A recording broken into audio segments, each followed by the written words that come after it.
सुभद्रा योजना है काल घटीगला बहुत बड़ अघटन।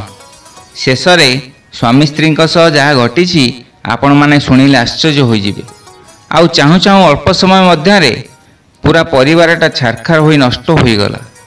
गाँ ठारू सहर पर्यंत सबुठारे सुभद्रा योजना किए फॉर्म पकाउछि तो आउ किए आधार कार्ड करेक्शन करुछि। टीवी ठारू नहीं गाँ गहली पर्यंत सबुठारे चली सुभद्रा योजनार आलोचना। चर्चा भितर घटी जाइछि बहुत बड़ अघटन जहाँ जानिले आपणक पाद तलु माटी खसीजिब। संपूर्ण खबर जानिया पूर्वरु आपण यदि जगतर नाथ श्री जगन्नाथ को भक्ति करुथांती, से महाप्रभु को आराध्य बोली मानुथांती, ताले वीडियोटी को लाइक शेयर करी कमेंट बॉक्स रे जय जगन्नाथ लिखि दियंतु। आ वीडियोटी को शेष पर्यंत निश्चिंत भाव में देखंतु। गंजाम जिला भंजनगर ब्लॉक अंतर्गत रजीव ग्रामर संतोष बाबू बयस 45 वर्ष। घरे स्वामी स्त्री सह गोटे पुओ और गोटे झील। घरर चलिबा परिस्थिति भल नथिबारु से गुजरात रे रही एक मिल रे काम करती। संतोष बाबू जेतिकी इनकम करती तांका पूरा परिवार सुरखुरु रे चली जाए। गत मासरे ओडिशा सरकार सुभद्रा योजना लॉन्च करथिले और कहिथिले समस्तंको 50,000 टंका मिलिबो बोली। ए खबर संतोष बाबू जानिला परे बहुत खुशी हो जाइथिले एवं भाबिथिले जदि सुभद्रा योजना रे 50,000 टंका मिली जिवो ताहाले तांकर पिलामानकर पाठपढ़ा खर्च उठिजिवो। एमिति आशा करी संतोष बाबू गुजरात रो निज गाँ को आसीथिले सुभद्रा योजना रे फॉर्म अप्लाई करिया पाई। किंतु तांका सह एमिति घटना घटिवो से केबे भी विश्वास करि नथिले। संतोष बाबू गाँ रे आसी पहुँची गत सोमवार दिन अंगनवाड़ी केन्द्र को जाई फॉर्म आनी आसिले एवं फॉर्मटी को भल भाव पूरण करी जनसेवा केन्द्र रे जाई अप्लाई करदेले। संतोष बाबू बहुत खुशी थांती।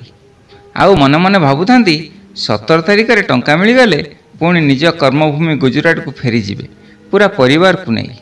किंतु टंका मिलवा पूर्वरु तांका सह घटिछि बड़ अघटन जहाँ शुणी पूरा गाँ स्तब्ध। सबुदिन भली भोर उठी फूल तोड़ती संतोष बाबू। हठात गोटे साप आसी संतोष बाबू को गोड़ को कामुड़ी देबारु से छटपट हो चित्कार करी तांको स्त्री को डाकिले। परिवार समस्त व्यक्ति आसी देखिला बेलू सापटे संतोष बाबू को कामुड़ुछि। तांको गोड़रू रक्त बाहरुछि। आउ डेरी नकरी परिवार लोक संतोष बाबू को मेडिकल नहीं गले। ये सब घटना देखी संतोष बाबू को पत्नी दौड़ी गले पाखरे थिबा मंदिर को। आउ जगतर नाथ श्री जगन्नाथ आगे पड़ी रहिले। आउ कांदी कांदी कहउथांती, हे कालिया शांते मो संसार आज उजुड़ी जीवरे। एमिति कही कांदी कांदी चेताशून्य होईगले संतोष बाबू पत्नी। सेपटे किंतु मेडिकल रे डाक्तर संतोष बाबूंकर ट्रिटमेंट आरंभ कर दै थांती। संतोष बाबूंकर देह हाथ पूरा नील पड़ जाए।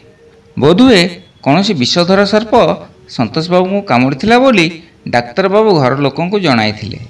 ट्रिटमेंट हेबार 3 ରୁ 4 घंटा पर डॉक्टर आसी जणाइले जे संतोष बाबू संपूर्ण सुस्थ अछंती, आपण माने तांको घर को नहीं जाई परिबे। एही कथा सुनी सारला परे परिवार समस्त सदस्य आश्चर्य हो जाइथिले। आउ जगतर नाथ श्री जगन्नाथ को धन्यवाद जणाइथिले। ए सब असंभव लागुथिले भी सत, सबु केवल से महाप्रभुंकर कृपा और तांकर माया। सतरे महाप्रभुंक महिमा बड़ विचित्र, तांको लीला अपार। अंगे निभाइथिबा लोक भी तांको महिमा को बुझी पारिबे। आउ आज ये अनुभूति कहला बेले संतोष बाबू और तांको पत्नी भावविह्वल हो पड़ती।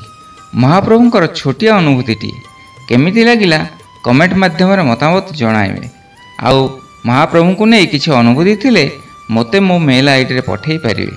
आउ आम चैनल को सब्सक्राइब करनथिले सब्सक्राइब करदेवा पई अनुरोध।